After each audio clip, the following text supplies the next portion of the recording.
Welcome to our weekly Homebuyer Seminar. We get together every week and talk about buying your first home or your next home. I'm Bill Gross, at Bill Gross Probate on social media, along with my good friend. Patricia Castillo.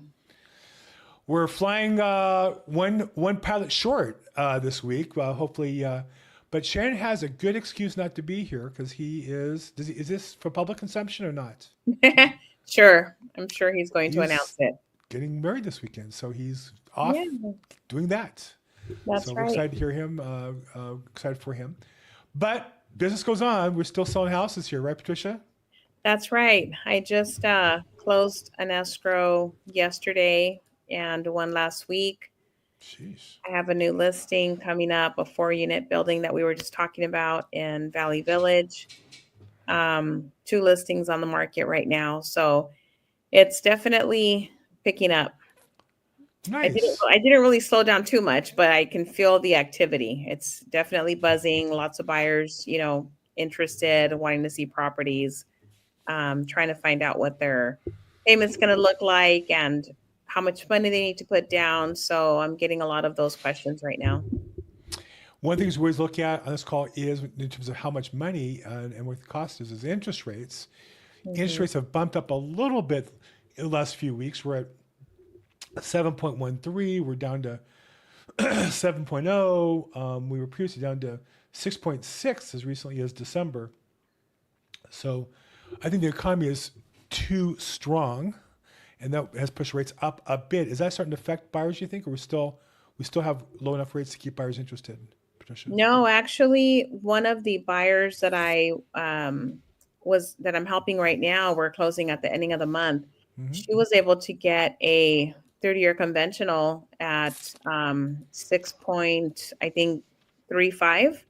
Nice. Yeah, so not too bad. And this was about 2 weeks ago when the interest rates were still at like 7%. So it really depends, how much you're putting down. She's putting down 20%. But I just wanted to mention also that there are homebuyer grants available. Some of them are property specific, so meaning that not every property will qualify, but a lot of them do. And there's actually one grant program right now available. It's directly through a lender, and they grant the buyer between a minimum of 20,000 up to a maximum of 50,000. So that takes care of your down payment, your closing costs, and also it's a conventional loan without any PMI. So that's a really great opportunity. I'm having some clients look into that program as well. Your minimum FICO has to be a 660 or higher, and it covers different counties as well. Actually, no, it's just Los Angeles. Sorry. Los Angeles County, where you are located and I'm located. Yeah, so it covers homes in Long Beach, Downey. I mean, a lot, different parts of LA. Downey, even Downey, Downey. even Downey. Yes, I checked. Yes, I had a client interested, but I said, let me see if I can get you this money first. Downey is the Beverly Hills of the 562. Yeah, and I was actually just talking about this area. I was looking at the stats, and homes are still selling above asking in this neighborhood. Very So nice. many people think that, just hearing the news that things are going south in the real estate market, but that's definitely not the case. There's still plenty of areas that are hot, that are in demand, and homes are still selling over asking. There's still plenty of And people that's looking to. 7%. There's still plenty of people looking to buy houses that haven't burned down. Yes, exactly. Yeah. So one way to budget is obviously before you buy, you want to shop, get a good mortgage. We've talked about that. We've talked about shopping, getting good insurance and getting that locked in, the appropriate insurance and ways to save money on that. Right. Another one we were talking about before the call started was to help your budget for afterwards in case there are unexpected problems, some ways to protect you with that. Do you want to talk a little bit about that, Patricia, and the home warranty program? Right. So normally when you're buying a home, the seller will offer a home warranty for your home. And so the home warranty will cover certain aspects of the property. So it's not going to cover every single thing. It's not like a full policy, but it's limited coverage on certain items like the roof, plumbing, appliances, things like that. Um, one of the misconceptions, then I just heard this the other day from a client. They said, well, something came out of the home inspection. I'll just file a claim for that later through the home warranty company. But it doesn't really work like that, because when the home warranty company sends out their inspector to investigate, let's say, a leak for plumbing, they really come in and assess the condition of what's leaking. Is it the toilet? Is it the bathtub? Is it the kitchen? And so they'll go and look under the home and see if there are any pre-existing signs of that leak. So they can definitely identify if it's something that's newer or something that was pre-existing. So if it's pre-existing, most likely it was also noted on your home inspection. So in that case, they would deny the claim. But the home warranty, actually, I used it my first year when I moved into my home, because my home has the original furnaces that are underneath the home. It's like a floor heater. And to fix it, it was going to cost about $2,000. The igniter went out and it needed to be serviced and cleaned. And so I used my home warranty for that. I ended up paying $500 towards the cost, but the home warranty company paid like $1,500 of it. So they covered most of it. And so in that sense, it's very beneficial for a buyer, because the last thing you're expecting is to pay more money into the home that you just purchased, right? You're thinking you're just going to get settled, spend your money on furniture and things like that. But the home warranty can benefit you in terms of saving some money towards the cost of a repair. When you make a claim, there is a service cost. So if they send the inspector out, you may pay $75 or $85 for that visit. Then they diagnose a problem. And then at that point, they'll let you know what it is that they're going to cover. And that takes a few days. So one of the pros is that you save money with the policy. You're covered for a year. And let's say you bought a home that already had a washer and dryer that the seller had used in the past, that they had used. So essentially, those appliances are used appliances. Most likely, they probably don't even have a warranty anymore. But with the home warranty policy, you will have an extended, it's kind of like you're adding that warranty for a year. So if the washer goes out or the dryer, then you'll be able to use a home warranty for that. So you're extending a warranty on the appliances that are already used. But the other thing is there's a waiting period. If you call a professional, they're going to go to your home the day that you schedule the appointment for, and they're going to assess it and maybe come back the next day and fix it. With the home warranty, there's somewhat of a waiting period. So you call, make the appointment for the inspector to come out. Let's say that's maybe a 48-hour waiting period. The inspector comes out, makes the assessment, then they go back and report to the company what's needed. Then at that point, they give you the portion that you're going to have to pay. And then if you decide to move forward, then they schedule the day for the repair, then they come out. So that whole process might take about a week, maybe a week and a half, depending on what their load is for repairs and appointments. So it's something that can work for you if you use it in that first year. If you don't and you didn't pay for it, then nothing's lost, right? You're not spending any money. In some cases, if it's a hot property and the seller maybe has multiple offers and the buyer waived the home warranty policy, then you can buy it yourself. So, or your agent can buy it for you as a closing gift. I've done that in the past. I've bought a home warranty for a client as a closing gift. But either way, if you use it, you have that coverage and that peace of mind. You can save a little bit of money and have some coverage. If you don't use it, then you may not be out of money if the seller paid it for you. But in any case, I think it's still a good option to have as a first-time buyer.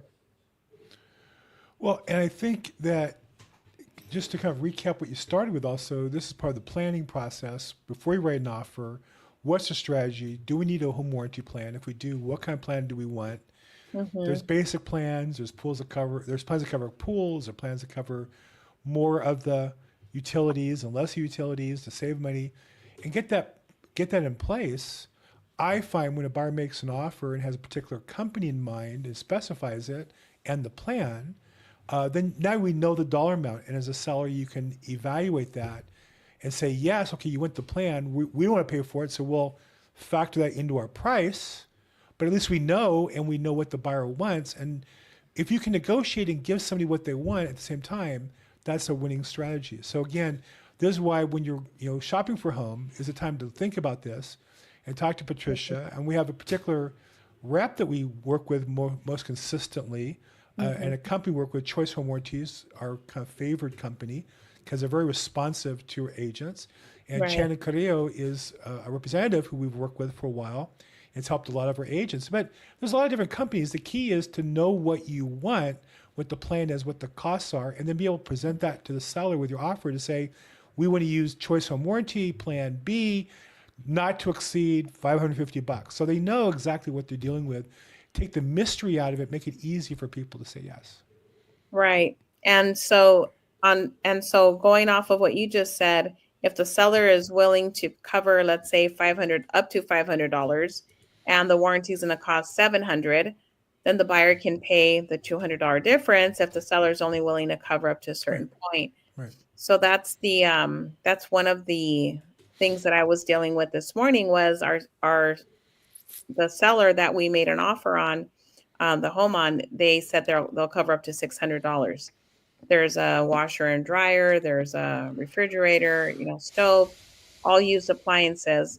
So I was talking to Shannon earlier and she said, well, if you pay $60 more, you can upgrade and get more roof and plumbing coverage just for $60. So that's what we're doing. So my client's paying $60 and the seller's paying 600. So it's a win.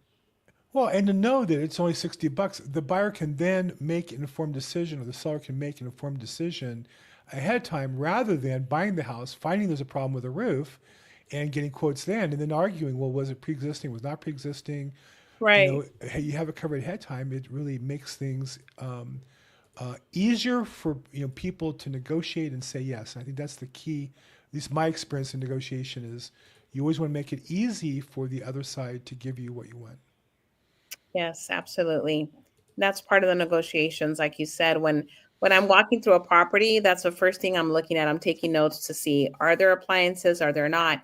And even if there are, sometimes the sellers are taking their washer and dryer and the refrigerator, right? So you can always ask for those items. You can ask for those appliances to be left behind by the seller and include them in your offer.